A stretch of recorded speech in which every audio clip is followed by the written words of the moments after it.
Mesdames, Messieurs, bonjour et merci de nous rejoindre pour ce troisième numéro de 38.1, une émission où l'on va évidemment parler aujourd'hui de vacances et de loisirs.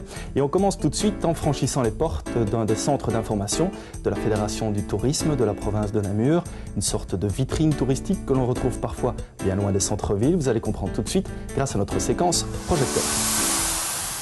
Vous connaissez sans doute cette architecture caractéristique qui domine l'autoroute E411 à Wanlin. Vous trouverez ici une vitrine de la Fédération du tourisme. La mission d'accueil et d'information d'un tel organisme est capitale pour une province dont la vocation touristique ne cesse de se développer. Et nous avons beaucoup de cœur à la tâche parce qu'elle est belle, la province de Namur. Et nous aimons beaucoup la vendre. Alors, la province de Namur, c'est ce qu'on appelle, nous, le beau pays des vallées. Alors, nous assurons la promotion d'un patrimoine naturel extraordinaire, de toute beauté. Ça, c'est une chose, c'est un atout. D'autre part, se greffe à ce patrimoine naturel un patrimoine bâti, architectural de premier ordre également. Pensez un peu à nos châteaux, nos musées. Puis alors tout autour de ça se greffent d'autres aspects. Une gastronomie de terroir de choix, un événementiel attirant, tout un patrimoine de folklore, de fêtes, de traditions populaires, du sport, de la culture. Tout ça, un patrimoine de détente que j'allais oublier, les parcs attractifs, Dieu sait que pour le loisir c'est important. Eh bien, nous assurons donc la promotion de cet ensemble. C'est dans les salons des vacances que la Fédération cartonne le plus et ses brochures connaissent un grand succès. Mais son rôle ne se limite pas à vanter ce que d'autres ont créé. Bon, notre rôle primaire n'est peut-être pas d'être, entre guillemets, les géos du tourisme en province de Namur, mais l'un ne va pas sans l'autre. Et à partir du moment où on est en contact avec la base, où on met tout le monde un peu en interaction, on essaye de créer des synergies, nous-mêmes, bien sûr, avons un rôle actif à jouer à ce niveau-là. Et c'est comme ça, je vous dis, qu'on décide de créer tout d'un coup une nouvelle brochure sur un thème précis. Cette année, nous avons édité un guide des musées. Pourquoi ? Parce que l'offre n'existait pas et que ce n'est pas tous les petits musées qui vont pouvoir s'associer pour créer ce produit. Nous avons créé un produit pédestre parce que la demande est là. Nous avons créé un produit à bicyclette également parce que la demande est là. C'est ainsi que depuis quelques années, on constate un accroissement de tout ce qui est demande d'un tourisme doux, tourisme vert, tourisme de découverte, terroir, connotation d'authenticité, je dirais. Enfin, n'oublions pas dans les semaines et les mois qui viennent une série de rendez-vous marquants. Préparez vos agendas. Alors bon, ici, en juillet, eh bien, je pense qu'on peut peut-être mettre en exergue, comme c'est l'année du folklore, on va en parler. Il y a une grosse concentration d'un groupe folklorique, les Canaries, à la citadelle de Namur. Ça, c'est important. Nous avons en nous, le 7 et le 8, les joutes nautiques, ce qui est également excessivement important et qui draine beaucoup de monde. En nous, à Dinan, la célèbre course des baignoires sur la Meuse. Je vous dirais qu'on ne sait presque plus bouger dans Dinan à ce moment-là, et c'est tant mieux. Et puis alors arrive tout doucement le mois de septembre, le festival de la vapeur à Mariembourg, les célèbres fêtes de Wallonie, bien sûr. Et puis, avec la saison automnale, va arriver peut-être la saison des promenades. Beaucoup de promenades pédestres sont fort prisées dans la beauté des couleurs de l'automne. Et puis, alors, les fêtes de fin d'année, bien évidemment, avec un dossier spécial que nous éditerons à cette occasion. Parce que n'oubliez pas, cette année, c'est quand même 1999, cap en 2000 quand même. 1999, année du folklore en province de Namur. Alors, Philippe Hermal, est-ce qu'il existe, selon vous, je dirais, une spécificité du folklore namurois ? Plutôt que de folklore, je préfère parler de fêtes et traditions populaires. Alors, il est évident que l'Entre-Sambre-et-Meuse est le pays des marches napoléoniennes. Et nous attachons beaucoup d'importance à cet aspect de liesse populaire. Alors, il y a aussi une cassette qui va sortir pour les amoureux, je dirais, du folklore namurois ? Oui, dans son ensemble, dès juillet, une cassette sera disponible. Alors, quand on parle de tourisme, il y a bien entendu un impact économique. Est-ce qu'on a quelques chiffres un petit peu de l'impact du tourisme en province ? Un touriste, en règle générale, lorsqu'il loge en province de Namur, dépense en gros 4 000 francs par jour. Et il faut savoir qu'en province de Namur, un emploi sur 16 est occupé par le secteur touristique. Ça, c'est un aspect de la chose.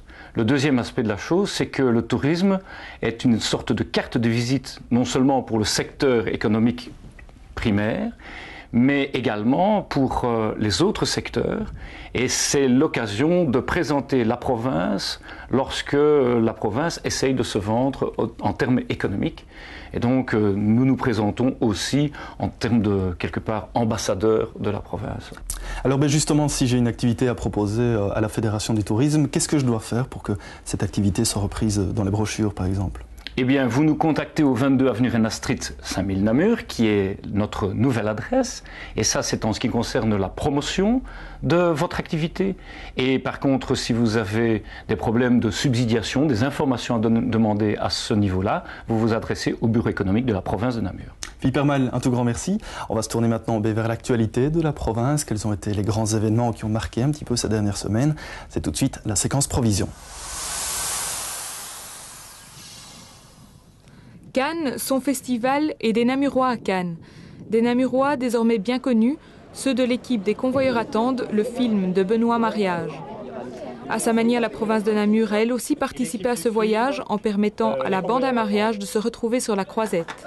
Il faisait chaud à Cannes ce jour-là pour l'équipe namuroise. Au programme, une après-midi de travail, interviews, conférences de presse et séances photos. Toute la compagnie est face aux journalistes et à son public, sous l'attente de la quinzaine des réalisateurs, la section parallèle du festival où le film concourait pour la Caméra d'Or. Pas de doute, ce ne sont pas des stars, non. Ce sont juste des comédiens amateurs qui s'amusent de ce qui leur arrive. Le moment de vérité est venu, le jury a vu le film le matin, c'est au tour du public de réagir à la projection. Et une partie de la salle est debout. Le public a aimé le film et c'est tout ce qui compte à leurs yeux. Ils ne se posent plus la question de savoir ce que vaut leur film, ils savourent simplement la joie d'être là, à Cannes, en famille. Les festivaliers se souviendront encore longtemps de cette petite équipe belge, pas tout à fait comme les autres.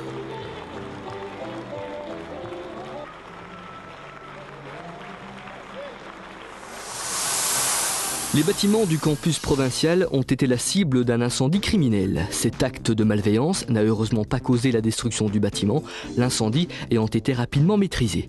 On déplore pourtant de nombreux dommages causés par la suie qui s'est répandue dans l'ensemble du bâtiment alors que celui-ci venait d'être rénové. Aucun système d'alarme ni système de détection de fumée n'avait pour le moment pu être installé, le bâtiment étant en cours de rénovation depuis 1 an. On ne compte heureusement aucune victime. Cet acte de vandalisme, gratuit et incompréhensible, a obligé les autorités du campus à suspendre les cours. Franchement, ne vous penchez pas, vous pourriez tomber. C'était la première fois que je... La finale provinciale du concours scène à 2 a connu un beau succès cette année. Des couples d'adolescents enthousiastes sont venus présenter leur travail au public. Tout d'abord dans une scène choisie de 6 minutes, puis dans une épreuve imposée, une composition d'un jeune auteur de la communauté française. Et voilà une des 3 paires gagnantes de cette année, Amandine et Morgane. Elles ont 13 ans. L'art dramatique est une option dans leur école et elles ont décidé de le mettre en pratique. Elles se sont rendues à la finale bruxelloise du concours où elles ont représenté la province.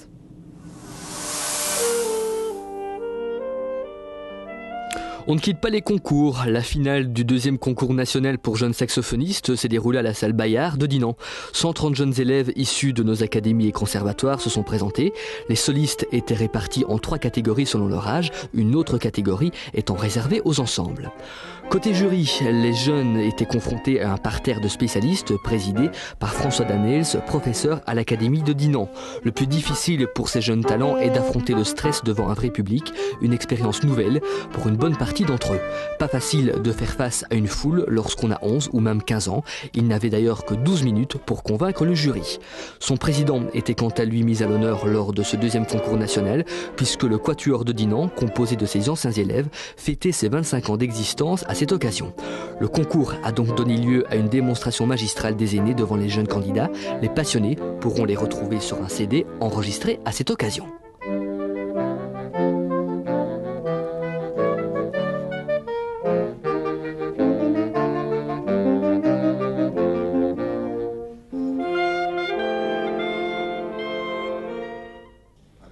Et voici donc le palmarès. Premier lauréat chez les plus âgés, Christophe Keremans. Chez les juniors, c'est Marc Poncelet qui l'a emporté, alors que Simon Diric se distinguait dans la catégorie moyenne. Et enfin, en ce qui concerne les ensembles, le groupe Trivial Poursuite a remporté le premier prix. Pour le final, tous les participants et les membres du jury ont interprété une œuvre d'Alain Crépin sous la houlette de François Danels.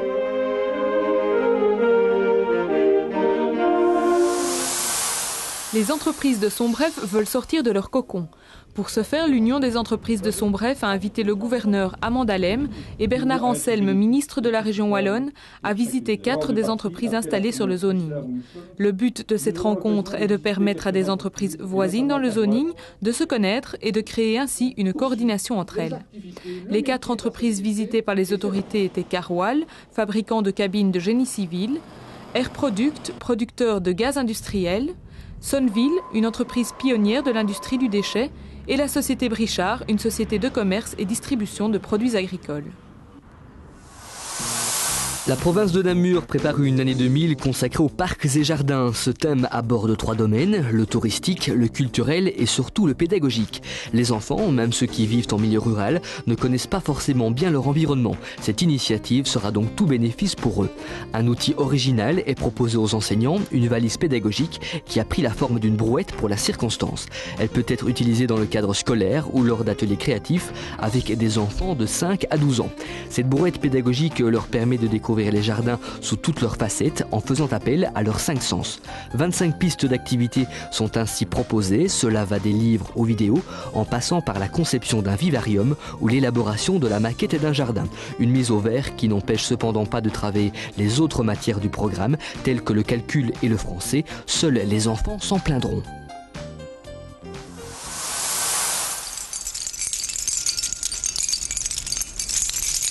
Un chahutophone, un tournesson, un carillogine et une sphère à son, des noms étranges pour des objets qui ne le sont pas moins. Ces mobiles sonores sont de simples produits recyclés. Ils ont été construits avec des matériaux trouvés dans les parcs à conteneurs, les chantiers et les poubelles. Ils sont le résultat d'un concours organisé par le service de la culture de la province de Namur. La maison de la culture de Dinan a bien voulu se prêter à cette joyeuse cacophonie, exposant une trentaine de mobiles sélectionnés parmi les 90 proposés. Aujourd'hui, les mobiles ne bruissent plus, ils ont été rangés dans leur boîte. Mais 8 de ces curieux engins n'ont pas terminé leur bruyante carrière. Leurs créateurs ont été récompensés et verront figurer leur invention en bonne place dans le futur centre ludique et d'éveil à la musique. Il faudra se montrer patient car le centre n'ouvrira pas ses portes avant mars 2000, mais son ouverture fera certainement grand bruit. On va continuer à parler de tourisme et de loisirs maintenant, puisque vous êtes chaque année plusieurs dizaines de milliers à fouler les pelouses du domaine provincial de Chevetogne. Plusieurs dizaines d'hectares qu'il va falloir entretenir. Coup d'œil donc sur le travail des jardiniers du domaine. C'est tout de suite notre séquence Profil. 550 hectares de forêt, de jardins, de plans d'eau, à cheval sur la Famenne et le Condreau, le domaine provincial de Chevetogne accueille depuis sa création en 1969 plusieurs dizaines de milliers de personnes chaque année. C'est ainsi que 25 000 autocollants, cartes d'entrée annuelles, ont été vendus en 1998. Si on trouve dans le domaine une piscine et des plaines de jeux, familiers des sites de grande concentration touristique, les activités du domaine se déclinent de plus en plus sur le mode sport-nature-découverte. Et sa réputation, le domaine la doit en grande partie à ses jardins. Qui dit jardin, dit jardinier. Nous sommes 9 jardiniers à temps plein. Puis alors on a des gens d'un atelier protégé qui viennent 3 mois par an, qui nous donnent un coup de main. Et en plus des élèves de l'école de Saint-Quentin qui viennent une après-midi par semaine participer aux petits travaux et en même temps apprendre le travail, quoi. On travaille toute l'année, il ne faut pas penser, il n'y a pas que les fleurs. Après, il y a l'entretien qui se fait de juillet, depuis la plantation des fleurs jusqu'à juillet, pour les fleurs annuelles. Mais tout ce qui est rhodo, autres plantes, ça s'entretient quasiment toute l'année. Puis, nous avons les préparations de nouveaux jardins. Il ne faut pas oublier quand même que pour préparer un jardin, ça prend un certain temps, parfois même voire 2 ans. La roseraie et plus encore le jardin des plantes médicinales sont les endroits de prédilection des jardiniers de Pierre Noël.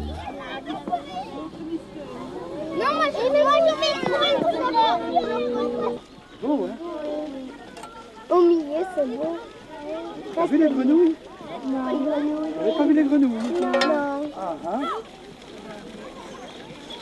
Qu'est-ce que vous leur avez demandé de faire? En fait, ce module, c'est un module couleur, donc on leur distribue des petites plaquettes de couleurs. Ils doivent retrouver ces couleurs-là dans la forêt et dans les jardins également.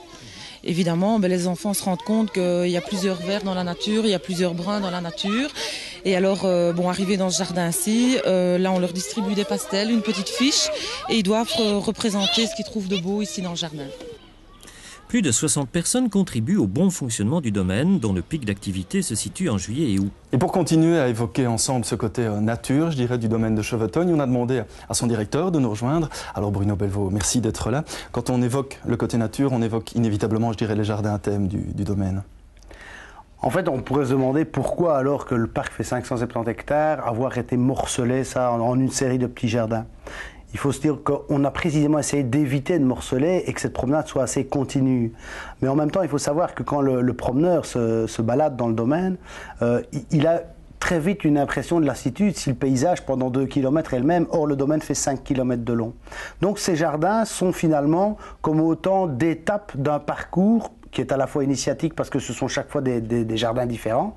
Et en même temps, ça vient un peu comme ce qu'on appelait au XVIIIe siècle des folies, c'est-à-dire des petits spots qui marquent une originalité particulière et qui transposent le promeneur d'un univers dans un autre. Alors justement, à chaque étape, qu'est-ce qu'on peut rencontrer comme univers différent ? Évidemment, nous avons dû nous adapter, à la topographie et à la nature du sol. Donc nous avons un sol acide. Essentiellement, on trouve chez nous des rhododendrons et des azalées. Mais comme nous travaillons souvent en sous-bois, c'est-à-dire à l'ombre, nous travaillons avec des essences dites sciaphiles, donc tout ce qui a besoin d'un peu de pénon. Et donc nous trouvons des collections d'Osta, des collections d'Amamélis, des collections de Rhodo. Et au niveau du terrain, on a essayé au maximum de faire apparaître le rocher, là où on sent la faille apparaître sous l'humus, et donc de dramatiser un peu les sites à la manière des romantiques en faisant apparaître le rocher et l'eau. Il n'y a pas qu'une promenade, je dirais, dans les jardins, il y a aussi toute une série d'activités qui se déroulent là-bas. Oui, parce que finalement, les jardins sont un décor, c'est une scénographie dans laquelle on vient inscrire un plus culturel. Et donc nous avons un programme qui est mis en place avec Citroën, qui est un sponsor qui travaille souvent avec le domaine, qui s'appelle les musiques de Chevetogne. Les musiques de Chevetogne, c'est en 3 temps. Le samedi soir à 20h aux étangs, des sonneries de trompe de chasse. Le dimanche matin, des concerts de Dixieland, à la fois initiation à l'art des jardins et concert promenade en musique.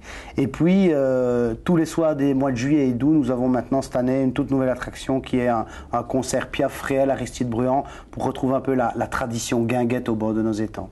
Alors un tout grand merci en tout cas d'être venu aujourd'hui. On va se tourner maintenant vers les vacances puisque vous serez plusieurs à partir peut-être à l'étranger. On va essayer aussi de vous donner quelques conseils pour éviter de tenter le diable pendant votre départ. C'est tout de suite notre séquence projet. Bientôt les vacances, un départ prolongé. Avant d'abandonner votre chère maison et vos biens précieux, avez-vous prévenu la police et la gendarmerie de votre absence ? Elles vous donneront une série de conseils de prudence et effectueront gratuitement des rondes pour surveiller votre domicile. Alors, contactez-les et partez le cœur léger. Dans notre séquence propos, nous avons décidé aujourd'hui de fêter un anniversaire, celui de l'Institut provincial d'enseignement secondaire de Seille, qui fête ses 50 années d'existence. Nos caméras se sont donc infiltrées dans les locaux, et ce, à quelques heures des examens de fin d'année. Depuis 50 ans, l'Institut provincial secondaire de Seille offre aux jeunes un enseignement axé sur le concret. Initialement créé par la commune, cet établissement a pris en charge dès 1949 l'apprentissage de la couture aux jeunes filles. C'était les fameuses sections coupe-couture telles qu'elles existaient à l'époque. Ensuite, la commune de Seille a cédé très rapidement donc l'établissement à la province de Liège et l'école a pris en fait une structure fort semblable à celle qui existe dans tous les établissements provinciaux liégeois. Et on a commencé donc à créer différentes sections. La première section qui a été créée donc aux environs des années 60, c'est la section coiffure. Et puis sont arrivées alors très rapidement donc des sections essentiellement d'ailleurs professionnelles au départ. À présent ouvert à la mixité, l'IPES propose un large éventail de sections techniques et professionnelles. Ces formations se veulent adaptées au marché de l'emploi et à ses mutations constantes. Donc, dans le professionnel, nous axons donc notre offre de formation sur 3 qualifications possibles. La première, c'est la coiffure. Donc, comme je vous l'ai dit tout à l'heure, ça remonte, c'est historique. Et les 2 plus récentes, donc c'est d'une part la technique du froid et d'autre part le monitorat pour collectivité d'enfants. Enfin, en technique, nous avons donc la première section qui a été créée, c'est la section assistant en pharmacie. Là aussi, c'est une section qui remporte un gros succès, surtout depuis que la profession est reconnue, bien entendu. Enfin, nous offrons également une formation donc, en bioesthétique. Et une formation, comme je vous l'ai dit tout à l'heure, les deux petites nouvelles, c'est la technique de gestion informatique et l'optique-optométrie. Retenu dans le cadre du projet Cyber-École, l'Institut provincial a été entièrement équipé en matériel informatique. Un plus pour les étudiants en technique de gestion en informatique qui sont initiés aux nouvelles technologies de l'information et qui disposent d'un matériel performant. Vous avez 2 fois 9 postes ici à l'étage au niveau des centres Internet actifs. Vous avez en face un poste de vidéoconférence. Vous avez à la salle des professeurs encore 2 postes de travail à destination des professeurs pendant leurs heures de fourche ou après journée. Et donc en tout, ça doit faire environ 25 postes. Nous sommes considérés comme étant un grand centre cybermédia. Ça m'apprend à étudier l'informatique, de connaître un peu tous les programmes qu'il y a, parce que je m'y connaissais pas trop. Et au moins, j'arrive à utiliser mon ordinateur et à créer des programmes, donc ça peut m'aider pour plus tard. Tout comme l'informatique, la section optique-optométrie offre de nombreux débouchés comme la vente, la réparation ou le design. Pour former des techniciens polyvalents, la formation repose sur 3 axes principaux. Il y a une première partie qui est la lunetterie. Donc là, c'est le centrage des verres, le choix des verres et le choix des montures. Puis on a l'optométrie, où là, l'élève doit apprendre à déterminer la métropie du patient. Donc, voir quel défaut visuel il a, soit une myopie, une hypermétropie ou un astigmatisme. Et la 3e partie, là, on parle de la contactologie. Donc là, l'élève, d'après la métropie du patient, va devoir faire un choix pour choisir une lentille de contact. Dans toutes les formations spécifiques, donc les formations de pratique professionnelle, les élèves ne se retrouvent jamais à plus de 10 à 15 étudiants dans les cours pratiques. Donc c'est extrêmement important. Ça veut dire que chaque professeur connaît bien ses étudiants. La direction les connaît bien aussi, parce que nous avons des réunions qui se font régulièrement et nous essayons, dans la mesure du possible, donc de les aider à gérer leurs études. L'important dans une école, c'est la communication et la cohérence. Et cette communication et cette cohérence, elles ne peuvent exister que si toutes les strates de l'école travaillent ensemble. Si vous êtes un fidèle de l'émission, vous le savez maintenant, dans chaque numéro de 38.1, on essaye de vous dresser un agenda des activités futures de la province de Namur. C'est notre séquence programme et c'est tout de suite.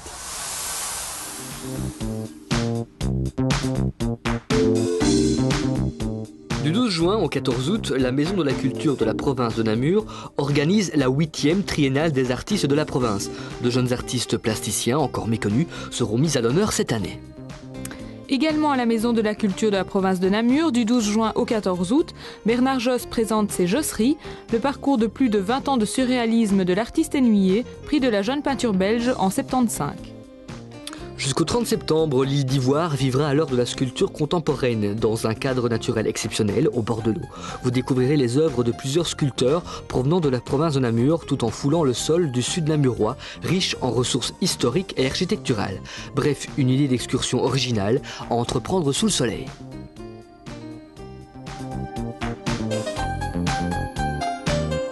Pendant les vacances scolaires, le musée provincial des arts anciens du Namurois propose 2 stages d'initiation à l'art du vitrail, du 5 au 9 juillet et du 2 au 6 août, renseignement 081 22 0065. Cet été, le service de la culture de la province de Namur organise une série de stages et de formations pour les jeunes âgés de 14 à 18 ans. Au menu, création de marionnettes, écriture théâtrale, improvisation, chant populaire, chorégraphie de combat et beaucoup d'autres choses. Renseignement au 081 72 97 50.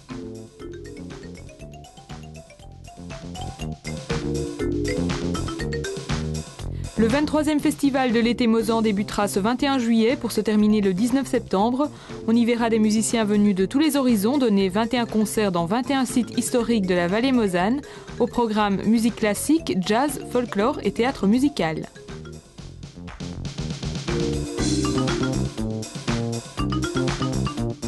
Le service de la culture de la province de Namur, en collaboration avec le centre culturel régional, vous propose d'assister à la projection de films de cirque sur écran géant sous le chapiteau de Zingaro à Namur. Le 19 août, Elephant Man de David Lynch. Le 23, Freaks, la monstrueuse parade de Todd Browning. Et enfin, Au hasard Balthazar de Robert Bresson, le 26 août. Pour tout renseignement, un seul numéro, le 081 22 90 14.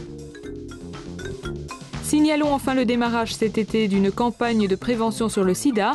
La coordination provinciale Sida Assuétude participe à la campagne mise en place par Question Santé. Elle comporte des spots radio, des affiches et surtout des brochures informatives accompagnées d'un préservatif. Elles seront distribuées dans les agences de voyage, les auberges de jeunesse, centres Infor-Jeunes, centres de planning familial et lors de manifestations publiques. Pour tout renseignement relatif à cette initiative, formez le 081 72 16 21. Du 25 au 29 août, le TAPS, le théâtre d'amateurs de la province de Namur, présente son deuxième festival international de théâtre d'amateurs. Une manifestation haute en couleurs où les Belges côtoieront notamment les troupes bulgares, dominicaines et zimbabwéennes. Stages et débats mettront également le théâtre à l'honneur. Info 22 40 88. Avant de vous quitter, il me reste à vous remercier pour votre attention. On va clôturer cette émission par le deuxième épisode des aventures de Monsieur Paul. Quelques conseils d'environnement qui s'adressent avant tout cette fois-ci aux plaisanciers. Quant à nous, on se retrouve donc très bientôt, dans 3 mois. D'ici là, portez-vous bien. Au revoir.